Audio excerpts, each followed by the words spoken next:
that God's teaching me is that when I was little and now, like growing up, I viewed God as like he's way up in heaven, he's way up there, and I'm here, and so I would try to get into like his presence, and I treated him differently.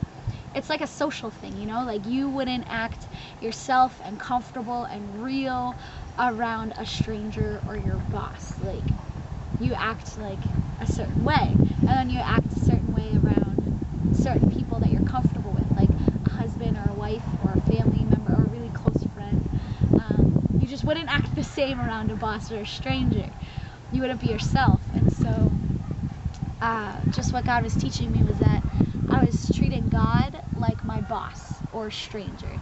I wasn't being real with him. If I was dealing with something, if I was thinking about something, if I felt a certain way, I wouldn't express that with God. I wouldn't talk to God about it or let him help me, because I felt like I needed to deal with that, and I felt like, you know, he wouldn't approve, he wouldn't like that. So I felt like I had to try to be perfect or holy, and God was just teaching me that I could be real with him, and he was teaching me how like he's real and he's here and he's right next to me and he wants me to be real with him. Psalms 139, 1 through 5 talks about how he knows everything about you, how he knows your thoughts, even when you're far away, how he knows your heart, how he knows everything you do, how he knows you. Jeremiah 1, 4 through 5 talks about how he knew you before you were even born. And Psalms 139, 13 through 16 talks about how he formed the most delicate inner parts of your body, and how he knit you together in your mother's womb. Like he knows us. We don't have to try to be perfect and try to pretend or act like we're holy or a certain way, because he knows it, and he knows how we really feel and like what we're thinking. We don't have to fake it. We can be real with him on a personal level, like we are with our family, or a close friend or a husband or a wife. Like we don't have to try to act all holy. We can come as we are, right where we're at, because God wants to know how we're doing, because God cares about us. Like we can say how we feel to him and what we think, and we don't have to say these, like through prayer, we don't have to say these empty words that don't mean anything to us, but we're saying them because they sound spiritual or holy. Like, no, God wants to hear how you're doing. He cares about you. He wants you to come like right as you are. And when I realized that I didn't have to be perfect, or God didn't want me to act like he was my boss or a stranger, when I learned that, it made me like it changed the relationship that I had with him. When I became more real with him, God became more real to me, and I love it. Like I grew so much closer with God because of that, and my relationship with him, like me spending time with him, changed. And yeah, so that's some of the things God's been teaching me. Some other things he's been teaching me is just like how to view myself as his princess, and how to not believe the lies that I believed before about myself, like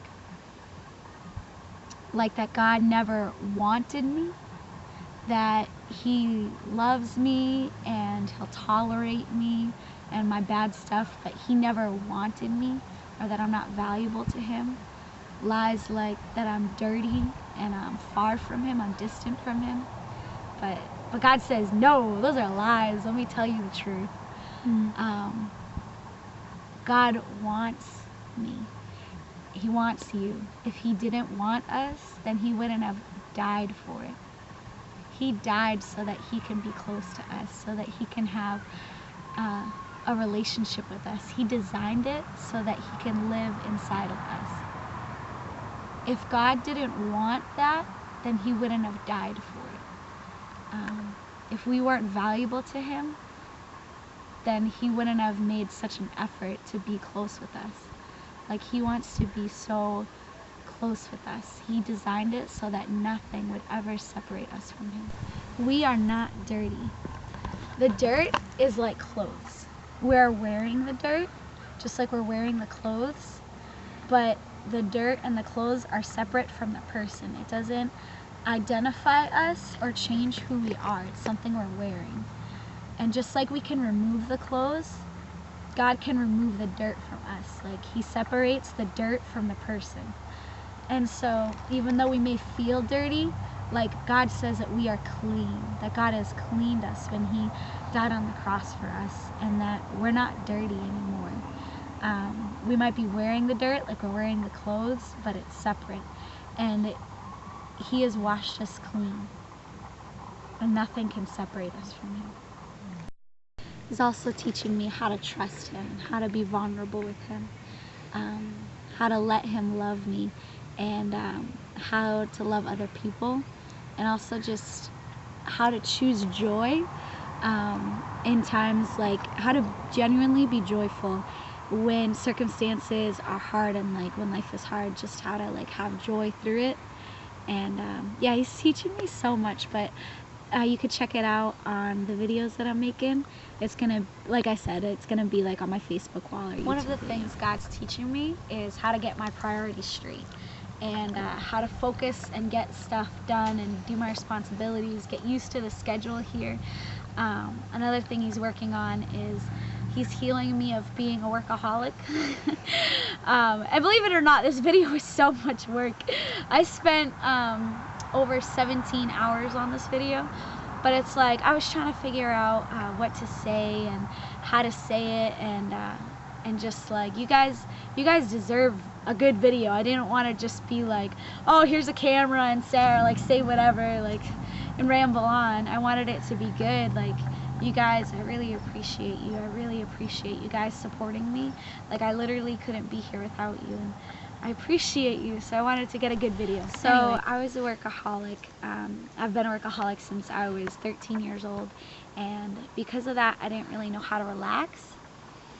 And so when I came to slow, easygoing country Texas, I was taught by my Texas friend how to actually relax, and how to just lay out on the nighttime and just like lay out and talk for hours, or how to sit at a dinner table after a meal and talk for literally hours. I didn't like this relaxing thing, and it made me very irritable to spend more than an hour doing it. But after a while, I finally learned how to relax, and it felt so good. I haven't relaxed since I was 12 years old, and I loved it.